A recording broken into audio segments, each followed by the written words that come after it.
Olá, pessoal, tudo bem? Aqui é o professor Carlos Campani, da Universidade Federal de Pelotas. Estamos aí na sequência de aulas sobre limites, né? Na videoaula anterior, a gente definiu limites infinitos, né? Estendeu o conceito de limites, que era sempre um valor limitado, para limites infinitos, né? E agora, nessa aula, a gente vai apresentar as propriedades relacionadas com limites infinitos. Muito bem. Então, se usa as letras A e C para representar números reais, ok? Então, a primeira propriedade diz o quê? Diz que o limite de 1 sobre x elevado a r, expoente r, né? Quando x tende a zero pela direita, é mais infinito, ok?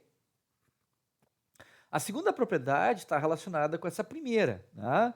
Só que em vez de ser limite para o limite de x tendendo a zero pela direita, é o limite de x tendendo a zero pela esquerda. Nesse caso, há uma diferença. Se o r, o expoente do x, ele tem que ser um inteiro, em primeiro lugar, né? Se ele é ímpar ou par. Então, se o r é inteiro e ímpar, o limite é menos infinito. Se o r é inteiro e par, o limite é mais infinito, ok? Isso, obviamente, porque um expoente par sempre vai resultar num valor positivo, né? Ok? Bem, a terceira propriedade, né? Ela diz ela parte do limite de f. Então, o limite de f de x, quando x tende para zero, é igual a zero. E o limite de g de x, quando x tende ao mesmo a, é igual a um c. E o c é diferente de zero. O c tem que ser diferente de zero. Ok? Bom, então nós temos os casos, né? Então, se o c é positivo, maior que zero, e o f de x tende a zero por valores maiores, né? Se o f de x se aproxima de zero por cima, por valores maiores que zero, portanto positivos, nós temos que o limite da fração g de x, né? Da função que é a fração de g de x por f de x, quando x tende para A, é mais infinito. Por quê? Porque é mais com mais dá mais. Se o C é maior que zero, portanto positivo, e o f de x tende para zero por baixo, por valores menores que zero, portanto negativos, nós temos mais com menos dá menos. Portanto, o limite dessa fração tende a menos infinito. Se o a é menor que zero, é negativo, e f de x se aproxima de zero por cima, por valores maiores que zero, portanto positivo, nós temos menos com mais, então o sinal da fração é menos, portanto o limite é menos infinito. E finalmente, o quarto e último caso, se o x é menor que zero e o f de x se aproxima de zero por baixo, por valores menores que zero, portanto negativos, menos com menos dá mais, portanto, o limite é mais infinito, ok? A quarta propriedade diz o seguinte: se o limite de f de x, quando x tende para A, é mais infinito, e o limite de g de x, quando x tende a c, né, o valor c, constante, então, o limite da soma é mais infinito. Óbvio, porque se eu somo um valor que tende a mais infinito com um valor limitado, um c real, né? Óbvio que isso resulta em um valor mais infinito, né? Agora, se o limite de f de x quando x tende para igual a menos infinito, e o limite de g de x quando x tende para a é um c, uma constante de novo, né? Obviamente, o limite da soma, então, das duas, óbvio que é menos infinito, né? Se o limite, a sexta propriedade, ela tem dois casos. Se o limite de f de x, quando x tende para A, é mais infinito, e o limite de g de x, quando x tende para A, é um c, uma constante, um número real, então, se o c é maior que zero, portanto positivo, o limite do produto da f e da g dá mais infinito, porque dá mais com mais infinito. Estou multiplicando o f de x está tendendo a mais infinito por uma constante c, maior que zero, portanto positivo, mais com mais infinito. Se o C é menor que zero, então o limite do produto, na verdade, dá menos com mais, dá menos infinito. A propriedade 7 está relacionada com essa 6, né? São os outros dois casos. Se o limite de f de x, quando x tende para A, é menos infinito, e o limite de x, quando x tende a A, é um C, uma constante, um valor real, então, se o C é maior que zero, o limite do produto é menos infinito. Por quê? Porque é mais com menos, né? O f está tendendo a menos infinito e o C, que é o limite do g, é positivo, maior que zero, então mais com menos, menos infinito. O B, o segundo caso, da propriedade 7, se o C é menor que zero, o limite do produto é mais infinito. Por quê? Porque é menos com menos. O f de x é menos infinito e o C é negativo, menor que zero. Então, menos com menos dá mais infinito. Aqui vamos dar alguns exemplos de uso dessas propriedades, né? Começar então determinando este limite aqui. O limite de 1 sobre cosseno de x, quando x tende para π dividido por 2 pela esquerda, por valores menores. Primeiro, quando a gente fala pela esquerda, né, não significa lá no círculo trigonométrico que vai ser pela esquerda, na verdade vai ser pela direita. Vamos tentar entender. Pela esquerda significa valores menores que π sobre 2. Como círculo trigonométrico, para os valores positivos, π sobre 2 é um valor positivo. π sobre 2 é um valor positivo. Para valores positivos, né, o giro, né, no círculo trigonométrico é um giro anti-horário, né, é nesse sentido. Né? Então, quando o ângulo, né, quando o ângulo alfa se aproxima de π sobre 2, que é 90 graus, né, aqui, desta forma, né, desta forma, eu estou me aproximando de valores que são menores que π sobre 2. Veja que no primeiro quadrante eu tenho valores menores que π sobre 2, do ângulo alfa, né? E no segundo quadrante eu tenho valores maiores. Então, se o limite é pela esquerda, é valores menores que π sobre 2. Então, é essa aproximação do ângulo aqui que se aproxima desse ponto aqui, né? Que é o ponto em que o ângulo irradiando é π sobre 2, pela direita, né? O limite é pela esquerda, mas eu estou me aproximando, né? O ponto P aquele, né? Que é essa interceptação aqui dessa secante na circunferência, esse ponto P se aproxima aqui, então, por essa direita, né? Se aproximando assim. Bom, o cosseno é a projeção desse ponto P aqui no eixo horizontal, no eixo X, correto? Então, veja, esses valores aqui, eles são positivos, porque essas projeções do cosseno no primeiro quadrante são positivas, né? Então, o cosseno de x, ele está se aproximando de zero. Observe a projeção do cosseno é aqui, o cosseno está se aproximando de zero, né? O cosseno em π sobre 2, ele é zero, né? Está se aproximando de zero por valores positivos, está se aproximando de zero pela direita, por valores positivos, por valores maiores que zero. Né? Então, quando o x se aproxima de π dividido por 2 pela esquerda, o cosseno de x se aproxima de zero por valores por cima, né? Por valores maiores que zero, portanto, positivos. A gente vai fazer aqui uma substituição do cosseno de u cosseno de x, desculpe, por um u, uma variável u, uma transformação de variáveis, portanto, isto aqui vai virar u, e é óbvio que o u está tendendo a zero pela direita. Então, isto aqui, que foi o problema proposto, transforma-se nisso aqui, no limite de 1 sobre u, com u tendendo a zero pela direita, e pela propriedade 1, se vocês se lembrarem, né? Pela propriedade 1, vamos lá na propriedade 1, vamos lá, vale a pena olhar. Na propriedade 1 eu me aproximo 1 sobre x. Na R, naquele caso, o x é u, e o R, que é o expoente, é 1, né? Porque quando não tem expoente é 1, né? Então, e o x, né, que é o u, está se aproximando de zero pela direita. Isso resulta em mais infinito. Então, vamos aqui. Então, depois de todo esse raciocínio, né? Então, está se aproximando de mais infinito, está indo para mais infinito. Então, pela propriedade 1, então, logo, esse limite, né, de 1 sobre cosseno de x, quando x se aproxima de de π dividido por 2 pela esquerda, é mais infinito, ok? Bom, a gente viu limites infinitos. em que o valor do limite se torna infinito, isso inclusive determina assíntotas verticais. Agora nós vamos ver limites no infinito, em que o x tende a mais ou a menos infinito, e isso pode eventualmente, nem sempre, mas pode eventualmente estabelecer assíntotas horizontais. Por exemplo, seja essa função aqui, f de x igual a 2x ao quadrado dividido por x ao quadrado mais 1, tá? A análise dela, do comportamento dessa função nos extremos do eixo x, quando o x tende a mais infinito e a menos infinito, é essa aqui, né? Então, para mais infinito, o limite é 2, né? Observem aqui esse ponto 2 aqui, e para menos infinito também é 2, né? Ok? Isso estabelece, inclusive, então, é o que está aqui, né? O limite x para mais ou para menos infinito de f de x é igual a 2, né? Estabelece, inclusive, uma assíntota horizontal, né?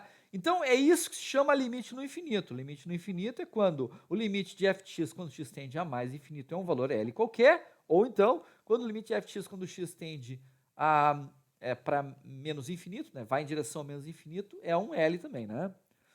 Vou tomar a função f de x igual a 1 sobre x como exemplo. Observem que o limite de 1 sobre x, quando x tende a mais ou a menos infinito, tanto mais quanto menos, tá? O valor é igual a zero, pessoal. É zero. Por quê? Porque o valor do denominador da fração, né, está crescendo muito, né? Então a fração está diminuindo e ela vai tendendo então a zero. O denominador da fração cresce limitadamente, portanto a fração é cada vez menor, logo ela tende a zero, ok? Então esse limite é igual a zero. Bom, qual é o artifício para determinação do limite no infinito de uma função racional? Uma função racional. Então seja a função, vou apresentar através de um exemplo, né? Seja a função racional f de x igual a 3x sobre 2x ao quadrado mais 1, nós queremos então calcular o limite disso, né, dessa função então, para quando x tende para mais e para menos infinito. O que a gente faz é determinar entre a função racional, né, ela é um polinômio dividido por outro. Então a gente pega tanto o polinômio do numerador quanto o polinômio do denominador e encontra aquele que tem o maior expoente, tá? Encontra qual o termo, né, tanto do denominador quanto do numerador, que tem maior expoente. Então, entre todos os termos, esse aqui tem expoente 1, esse tem 2, esse tem 0, então é esse aqui. Então eu pego o quê? Eu pego x elevado a n, em que n é esse expoente. Então eu pego x ao quadrado. O 2 não precisa, é só o x ao quadrado. Esse é o termo com maior expoente. E aí eu divido todos os termos do numerador e todos os termos do denominador por esse x ao quadrado. Então fica 3x sobre x ao quadrado, fica 2x ao quadrado por x ao quadrado, fica 1 sobre x ao quadrado. O que a gente observa é que este termo aqui, né, por ele ter um denominador com um expoente maior, a gente já viu isso, né, ele tende a zero. Né? Ele tende a zero. E a mesma coisa acontece com esse termo aqui, 1 sobre x ao quadrado. Como ele tem um denominador com um expoente maior, né, também tende a zero. Né? Então, 3x sobre x ao quadrado, que simplificar daria 3 sobre x, e o 1 sobre x ao quadrado, que não tem simplificação por si, tendem ambos para zero. Então, o limite disso é zero, o limite disso é zero, e aqui fica 2 dividido por x ao quadrado sobre x ao quadrado, que dá 2. Então, o limite que nós queremos calcular, né, fazendo essa estratégia, então, de dividir por x ao quadrado, resulta no limite da fração 0 dividido por 2 mais 0, que é 0, né? Então, o limite é 0, ok? Vamos pegar um outro exemplo, um segundo exemplo. Seja a função g de x, então, x ao quadrado menos 5 sobre 3x ao quadrado mais 1. Queremos, de novo, calcular o limite para mais e para menos infinito. Está aqui, tá? Bom, agora, qual é o termo do polinômio do numerador e do denominador que tem maior expoente? Ambos os polinômios são do segundo grau, portanto, o n é igual a 2. Então, temos que dividir por x na n. X ao quadrado, né? Aqui o 3 não importa, né? Então, dividimos. X fica x ao quadrado por x ao quadrado, menos 5 de x ao quadrado, 3x ao quadrado por x ao quadrado, mais 1 sobre x ao quadrado, tá? Isto aqui, x ao quadrado por x ao quadrado dá 1. Isso aqui, menos 5x ao quadrado, fica menos 5x ao quadrado mesmo. Isso aqui, 3x ao quadrado dividido por x ao quadrado, fica 3. isso aqui 1 sobre x ao quadrado fica o próprio 1 sobre x ao quadrado. Nós sabemos que esse termo 5x ao quadrado, por ter no denominador x, quando x se torna muito grande, esse termo se torna muito pequeno, então esse termo, ó, 5 sobre x ao quadrado aqui, ó, tende a zero. E 1 sobre x ao quadrado também, né, tem um denominador com x, né, esse termo, quando x cresce, né, se torna infinito, também tende a zero, tanto para mais quanto para menos infinito. Portanto, esse termo tende a zero, esse termo tende a zero. Resulta, então, que o limite, né, que a gente queria calcular é 1/3, porque os outros termos se zeraram, se anularam. Ok?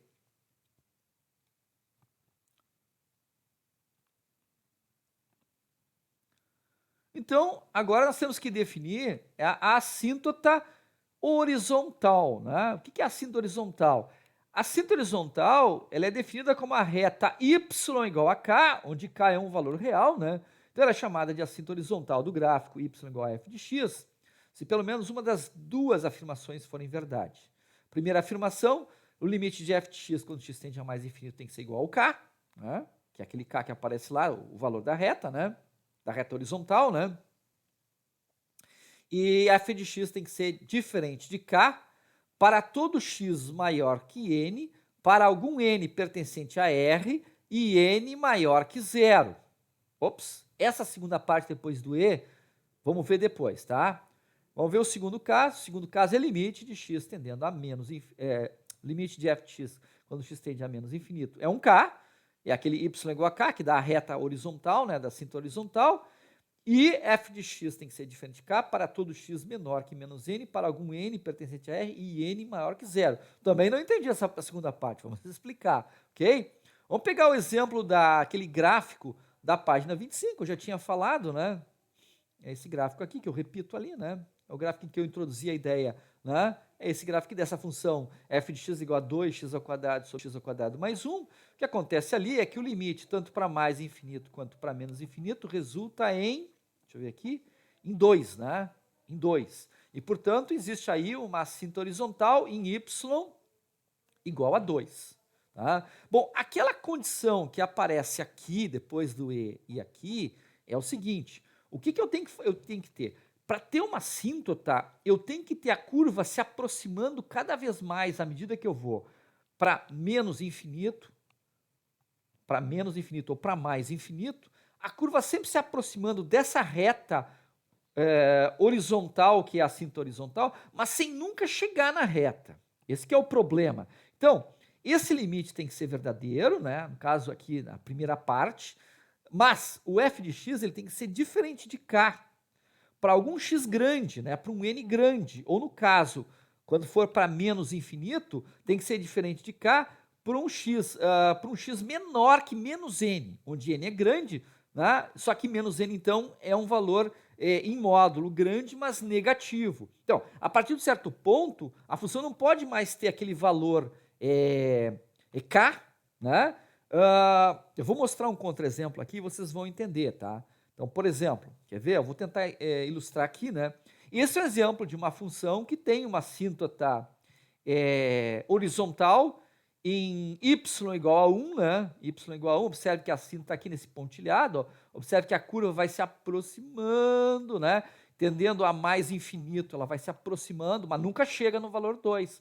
Mas observe que a função, ela apresenta, ela cruza o valor, ela assume o valor y igual a 2 aqui na origem, né, em x igual a 0, ela assume o valor 2, né, mas se eu tomar um n um pouquinho para cá, qualquer n maior que 0, daqui para diante ela não assume mais o valor 2, né, então ela satisfaz essa condição aqui, que a partir de um n grande, ou n tão grande quanto a gente queira, o f de x é diferente de k. Isso é exigência para ser uma assíntota. Quer dizer que isto é uma assíntota horizontal, sem problemas, mesmo que a função assuma o valor y igual a 2 aqui, né, na origem, no x igual a 0, mesmo assim, para cá ela não assume mais esse valor. Essa é a jogada. Agora vamos ver um contra-exemplo que falha aquela definição e, obviamente, não é uma assíntota. Né?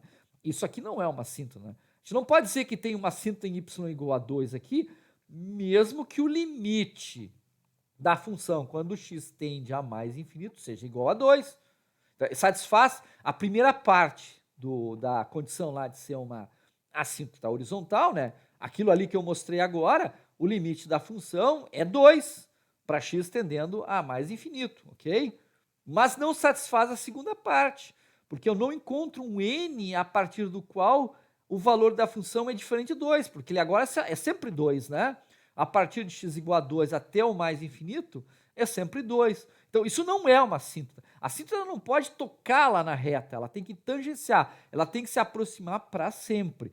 Então, isso não significa que a função não possa assumir aquele valor, como é esse caso. Assumiu aqui, tudo bem. Mas a partir de um n maior que zero, né, a partir daqui, por exemplo, qualquer ponto aqui, a função não assume mais o valor y igual a 2, mas ela tem uma assíntota, né, porque a função está tendendo ao limite 2, né, à medida que o x tende para mais infinito, né? Então, essa é a questão dessa segunda parte da definição, né? Essa parte da definição, tanto para o caso para mais infinito quanto para menos infinito, é muito importante, né? Para entender, né, que ela não pode ser como aquele caso, aquele contra-exemplo que eu mostrei lá embaixo, né? Ok, pessoal? Então, era isso que eu tinha para apresentar. Um grande abraço. Tchau.